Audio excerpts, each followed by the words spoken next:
Hey guys, so I'm going to be showing you what I got today from Sam's Club. I got these sparkling juices. There's a 4-pack for $11.98. Ground beef was for $14.87. The hot chocolate bombs were $7.91. The mini tacos are $11.98. And then I got those chicken breast tenders. Those were $16.98. The eggnog was $4.98. And then I got this orange chicken here, which was $12.98. And then I also got some of the pot stickers. Those were $11.48. And then I got some deep dish pizzas. Those are $14.98.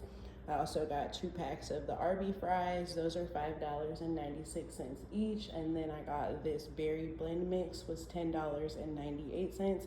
1 case of water that comes with 40, that was a total of $3.98. And then I did get some mom juice, some Stella Rosa, which was $9.96. And then we came in at a grand total of $145.81 for this grocery haul for winter break. Like, comment, and subscribe for more content.